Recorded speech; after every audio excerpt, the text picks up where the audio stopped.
കുഞ്ഞാലി മരക്കാർ സാമൂതിരിയുടെ നാവിക സൈന്യത്തിന്റെ മേധാവിത്വം വഹിച്ചിരുന്നവർ കുഞ്ഞാലി മരക്കാർ. മരക്കാർ എന്ന സ്ഥാനപ്പേര് നൽകിയത് സാമൂതിരി. കുഞ്ഞാലിമാരുടെ ആസ്ഥാനം കോട്ടയ്ക്കൽ പുതുപ്പണം കോട്ട. 1524 കുട്ടി അഹമ്മദ് അലിയുടെ നേതൃത്വത്തിൽ കോഴിക്കോട് നാവിക സൈന്യം സ്ഥാപിച്ചു പോർച്ചുഗീസുകാർക്ക് ഭീമമായ നഷ്ടമുണ്ടാക്കുകയും ചെയ്തു. കുട്ടി അഹമ്മദ് അലിയുടെ സമരതന്ത്രം അറിയപ്പെട്ടിരുന്നത് അടിച്ചിട്ട് കടന്നുകളയുക.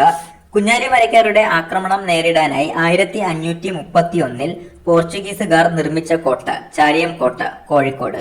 ചാലിയം കോട്ട പണിത പോർച്ചുഗീസ് ഗവർണർ ന്യൂനോ ഡാ കുൻഹ. ആദ്യമായി ഇന്ത്യൻ തീരത്ത് നാവിക സേന രൂപീകരിച്ചത് കുഞ്ഞാലി രണ്ടാമൻ. സാമൂതിരിയുടെ കണ്ടത്തിലേക്ക് നീട്ടിയ പീരങ്കി എന്നറിയപ്പെടുന്ന കോട്ട ചാലിയം കോട്ട. പോർച്ചുഗീസുകാരിൽ നിന്നും ചാലിയം കോട്ട തിരിച്ചു പിടിക്കാൻ സാമൂതിരിയെ സഹായിച്ചത് കുഞ്ഞാലി മൂന്നാമൻ. സാമൂതിരിയിൽ നിന്നും പുതുപ്പണത്ത് ഒരു കോട്ടയും പണ്ടകശാലയും നിർമ്മിക്കാൻ അനുമതി നേടിയത് കുഞ്ഞാലി മൂന്നാമൻ എന്നറിയപ്പെടുന്ന പട്ടുമരക്കാർ. മരക്കാർ കോട്ട അല്ലെങ്കിൽ പുതുപ്പണം കോട്ട നിർമ്മിച്ചത് കുഞ്ഞാലി മരക്കാർ മൂന്നാമൻ.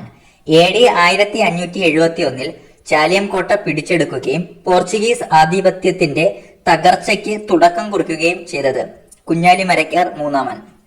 ഇന്ത്യൻ മഹാസമുദ്രത്തിലെ അധിപൻ, മുസ്ലിങ്ങളുടെ രാജാവ് എന്നീ പദവികൾ സ്വീകരിച്ചത് കുഞ്ഞാലി മരക്കാർ നാലാമൻ. കുഞ്ഞാലി മരക്കാർ നാലാമനെ പോർച്ചുഗീസുകാർ ഗോവയിൽ വെച്ച് വധിച്ച വർഷം 1600.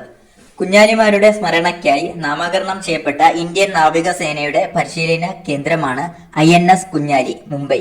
നിലവിൽ അറിയപ്പെടുന്ന പേര് INS ഷിക്ര. കുഞ്ഞാലി മരക്കാരുടെ സ്മരണാർത്ഥം സ്റ്റാമ്പ് പുറത്തിറക്കിയ വർഷം 2000. കുഞ്ഞാലി മരക്കാർ മ്യൂസിയം സ്ഥിതി ചെയ്യുന്നത് ഇരിങ്ങൽ, വടകര. കുഞ്ഞാലി മരക്കാർ സ്മാരകം സ്ഥിതി ചെയ്യുന്നത് കോട്ടയ്ക്കൽ.